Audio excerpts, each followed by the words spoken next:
Kita semua pernah mendengar kata barokah, ada pula yang menyebutnya berkah. Namun, berapa banyak di antara kita yang tahu apa itu barokah? Sebelum makan, kita diajarkan berdoa, Allahumma barik lana fima rozaqtana wa qina adzabannar. Ketika ada teman kita, orang tua kita yang bertambah usianya, kita sering mendengar barokallahu fi umrik. Kemudian ketika ada yang menikah, kita juga dianjurkan untuk berdoa. Sayangnya kita sering kebingungan manakala diminta menjelaskan apa itu barokah. Mari kita membahas barokah bersama narasumber kita. Assalamualaikum warahmatullahi wabarakatuh. Nama saya Ahmad Fayumi.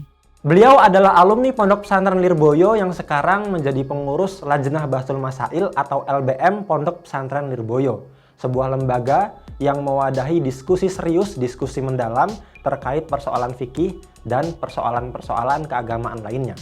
Pertama-tama, mari kita tanya kepada beliau, apa itu makna barokah? Makna barokah itu sebenarnya diambil dari bahasa Arab.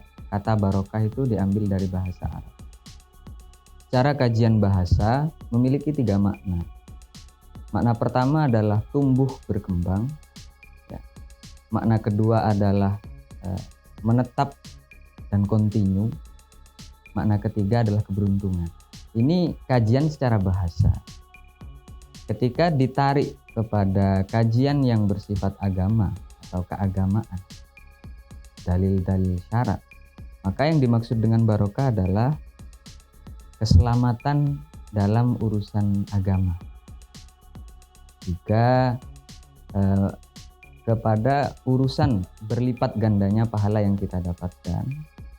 Kemudian juga bisa dimaknai barokah itu adalah bertambahnya kualitas ibadah kita, kualitas amaliyah kita yang bersifat ukhrawi. Sebenarnya itu nilai-nilai makna barokah yang sebenarnya. Akhirnya kalau konteks pesantren ketika kiai mengatakan barokah, maka yang dimaksud adalah kebaikan dalam urusan-urusan agama.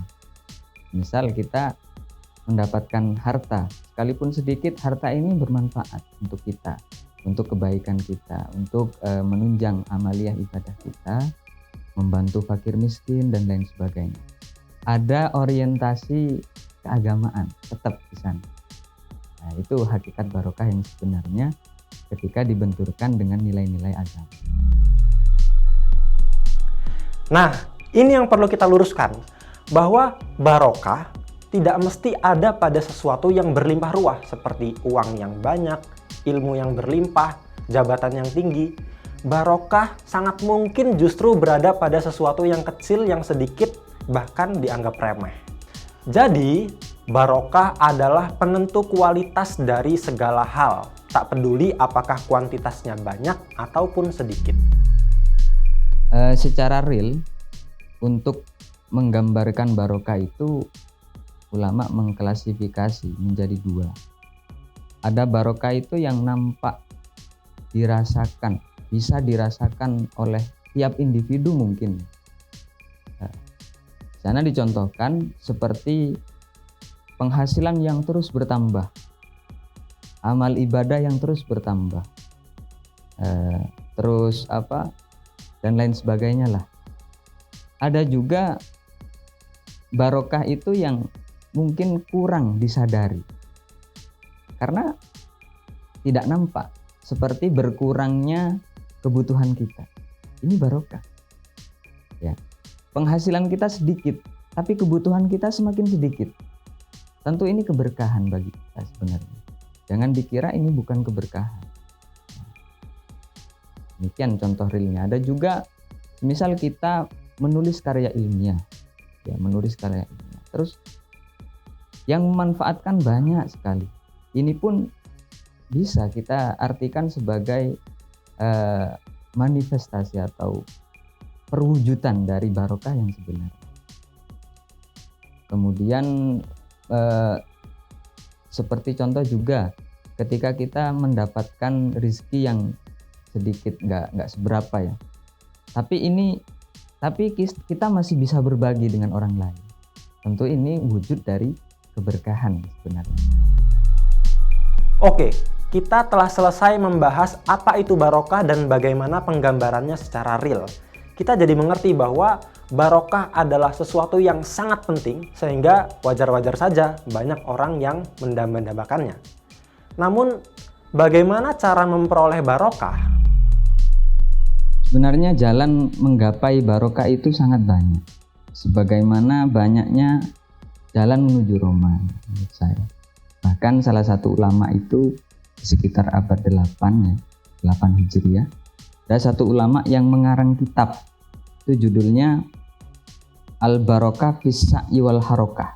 Itu ada 400 halaman tentang tips mendapatkan barokah. Akhirnya untuk mengkategorikan ini banyak sekali kategori apa saja yang bisa kita lakukan untuk mendapatkan keberkahan. Ada yang berkaitan dengan nilai amaliyah ibadah kita, seperti melakukan amal-amal sholih. Itu pun penyebab keberkahan hidup kita. Ada juga yang berkaitan dengan perekonomian, sebagaimana kejujuran dalam bertransaksi, kejujuran dalam melakukan aktivitas ekonomi, itu pun juga menjadi penyebab keberkahan kita. Yang tidak kalah penting adalah dari sektor pendidikan. Keberkahan bisa kita dapatkan dengan cara memuliakan guru, dengan cara menghormati para masyayikh, menghormati ulama, dan bahkan mengabdi kepada beliau-beliau.